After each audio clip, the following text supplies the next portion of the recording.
Do livro Caminho, Verdade e Vida, capítulo 9 de 180, Reuniões Cristãs, psicografado pelo médium Chico Xavier, através do Espírito Emmanuel. 9 de 180, Reuniões Cristãs. Chegada, pois, à tarde daquele dia, o primeiro da semana, e cerradas as portas da casa, onde os discípulos, com medo dos judeus, se tinham ajuntado, chegou Jesus e pôs-se no meio deles, e disse-lhes: paz seja convosco. João, capítulo 20, versículo 19.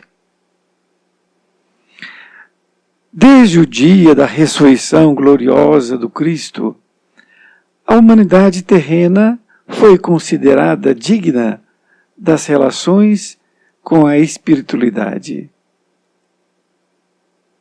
O Deuteronômio proibira terminantemente o intercâmbio com os que houvessem partido pelas portas da sepultura, em vista da necessidade de afastar a mente humana de cogitações prematuras. Entretanto, Jesus, assim como suavizara a antiga lei da justiça, inflexível com o perdão de um amor sem limites, aliviou as determinações de Moisés, vindo ao encontro dos discípulos saudosos. Cerradas as portas, para que as vibrações tumultuosas dos adversários gratuitos não perturbassem o coração dos que anelavam o convívio divino, eis que surge o Mestre muito amado, dilatando as esperanças de todos na vida eterna. Desde essa hora inovidável, estava instituído o movimento de troca entre o mundo visível e o invisível. A família cristã, em seus vários departamentos, jamais passaria sem o doce alimento de suas reuniões carinhosas e íntimas. Desde então, os discípulos se reuniriam tanto nos cenáculos de Jerusalém como nas catatumbas de Roma. E nos tempos modernos, a essência mais profunda dessas assembleias é sempre a mesma, seja nas igrejas católicas, nos templos protestantes ou nos centros espíritas. O objetivo é um só: procurar a influenciação dos planos superiores, com a diferença de que, nos ambientes espiritistas, a alma pode saciar-se com mais abundância, em voos mais altos, por se conservar afastada de certos prejuízos do dogmatismo e do sacerdócio organizado. Emmanuel, Pedro Leopoldo, 2 de setembro de 1948. Querida amiga, querido amigo, aqui estamos nós com a lição 9 de 180, que Emmanuel deu o título de Reuniões Cristãs. Então, essa lição 9 de 180, Emmanuel utilizou esta passagem que foi anotada pelo discípulo João. era naquele momento que Jesus já tinha sido crucificado, e como ele disse aos seus discípulos que ele ia ressuscitar ao terceiro dia, que foi ali o dia primeiro, como ele foi chamado aqui na semana, né? Primeiro da semana. E então Jesus aparece para eles quando eles estão ali escondidos, na verdade. Eles estão com temor ali dos judeus. E é exatamente isso que João escreve. Chegada, pois, a tarde daquele dia, o primeiro da semana, e cerradas as portas da casa, onde os discípulos, com medo dos judeus, se tinham ajuntado, chegou Jesus e pôs-se no meio deles. E disse-lhes: paz seja convosco. Então, pelo que se sabe, esta foi a primeira vez que Jesus apareceu aos seus discípulos. Muito bem. Então, aqui o Emmanuel vai nos explicar a respeito de reuniões cristãs. Ele está usando essa passagem para nos explicar isso.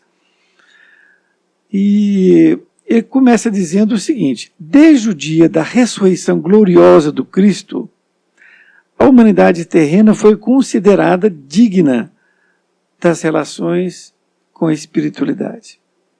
É uma colocação interessante de Emmanuel. Por quê? Porque isto foi escrito por João, foi anotado, não é? No Novo Testamento, está lá muito claro que ele apareceu aos discípulos.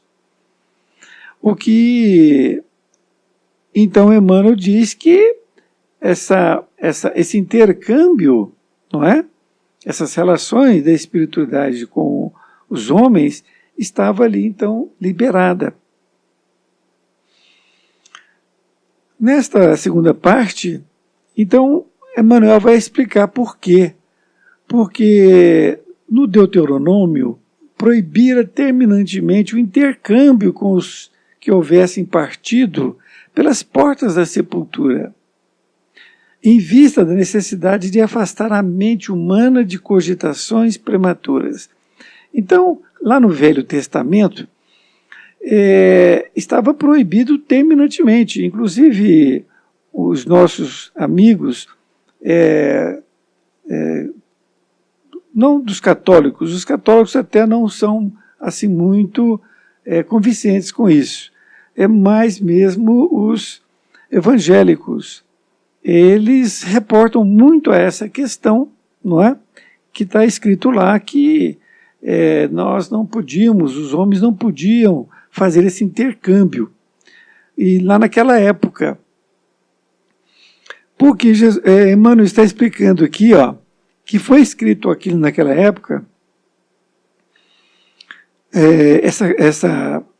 essa proibição, tendo em vista a necessidade de afastar a mente humana de cogitações prematuras. Ora, veja, as cogitações são reflexões, né, pensamentos prematuros, porque está antes da hora. Então, o que Emmanuel fala é muito claro.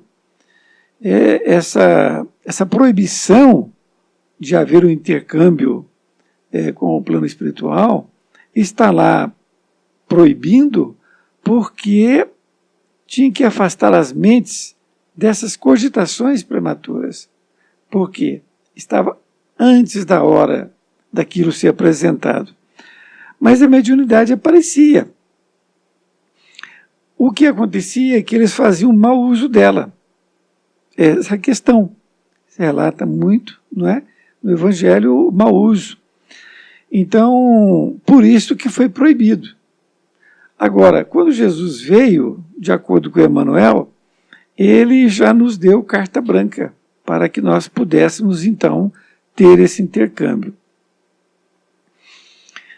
Explica ainda Emmanuel o seguinte: entretanto, Jesus, assim como suavizara a antiga lei da justiça inflexível com o perdão de um amor sem limites, aliviou as determinações de Moisés, vindo ao encontro dos discípulos saudosos. Então ele lembra aqui que a questão do perdão na lei mosaica era implacável. Uma mulher em adultério seria apedrejada até a morte, não é? Então, ele veio e suavizou e falou do perdão. Não é? Não tem a história da mulher que estava para ser apedrejada? E também ele aliviou esta questão dos discípulos que estavam com saudades do Mestre, e até porque, tenho para comigo, foi de suma importância ele ter aparecido, porque eles estavam muito temerosos, não é? E aquilo lhes deu uma vontade maior para lutar, não é? Para ter ali o pensamento positivo de que tudo ia bem. Nesta outra parte, diz assim: cerradas as portas, para que as vibrações tumultuosas dos adversários gratuitos não perturbassem o coração dos que anelavam o convívio divino, eis que surge o Mestre, muito amado, dilatando as esperanças de todos na vida eterna. Anelar, essa palavra significa aspirar, desejar. Então, Emmanuel diz que foram cerradas as portas, né, ali da casa onde eles estavam, para que as vibrações tumultuosas dos adversários não perturbassem. E é verdade, porque poderia a qualquer momento ali aparecer um adversário, né, ali na casa deles. E para que esse convívio divino fosse somente deles. E aí o Mestre amado dilatava as esperanças de todos da vida eterna, não é? E eles encheram de esperanças, porque eles, com essas esperanças que eles ganharam, eles tiveram a certeza do Evangelho de Jesus, o que os tornou discípulos, né? Que foram trabalhar levando o Evangelho de Jesus a todos os povos, e com a esperança da vida eterna, que a vida não morria ali, não é? Continua dizendo, desde essa hora inovidável, estava instituído o movimento de troca entre o mundo visível e o invisível. A palavra inovidável é inesquecível, ou seja, é um momento realmente inesquecível.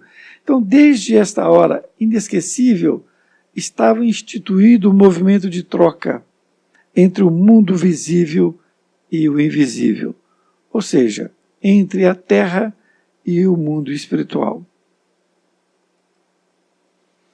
Nesta outra parte, Emmanuel escreve: a família cristã, em seus vários departamentos, jamais passaria sem o doce alimento de suas reuniões carinhosas e íntimas.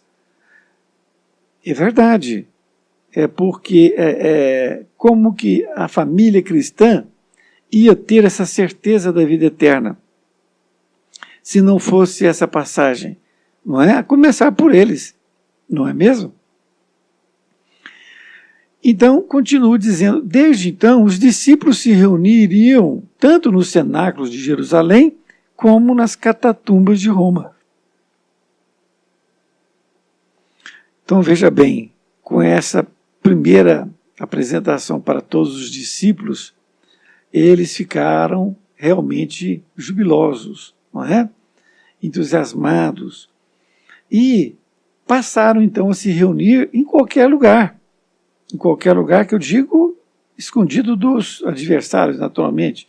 Então, os cenáculos de Jerusalém eram aqueles locais que se reuniam as pessoas.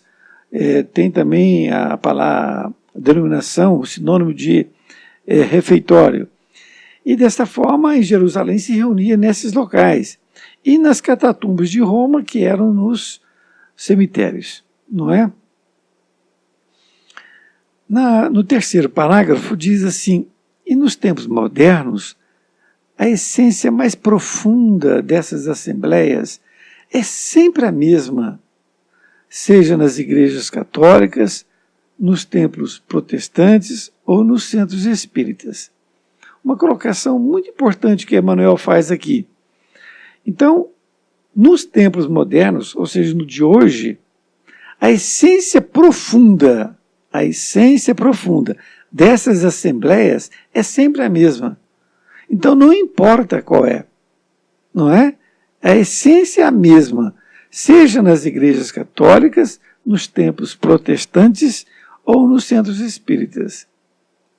Nesta conclusão, Emmanuel fala assim: o objetivo é um só: procurar a influenciação dos planos superiores, com a diferença de que nos ambientes espiritistas a alma pode saciar-se com mais abundância em voos mais altos, por se conservar afastada de certos prejuízos do dogmatismo e do sacerdócio organizado. Então, nesta conclusão, Emmanuel explica para nós que, como foi dito anteriormente, como foi colocado aqui por Emmanuel, que nos tempos modernos a essência profunda dessas assembleias são as mesmas, seja católicas, protestantes, seja espiritistas.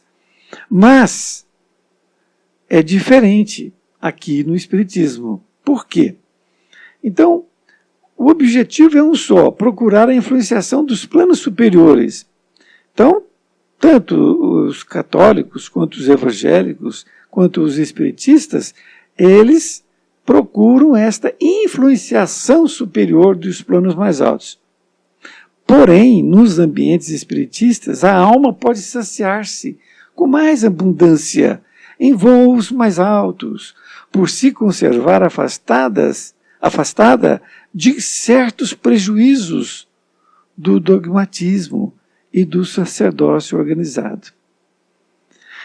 Então, essa é a grande diferença, porque no Espiritismo nós não temos esse sacerdócio organizado e nem o dogmatismo, que são aqueles dogmas da Igreja Católica. Uma lição maravilhosa que Emmanuel nos traz aqui e que vale a pena nós lermos, estudarmos e refletirmos para tirar nossas próprias conclusões a respeito desta lição. Um grande abraço, até mais ver e fique com Deus.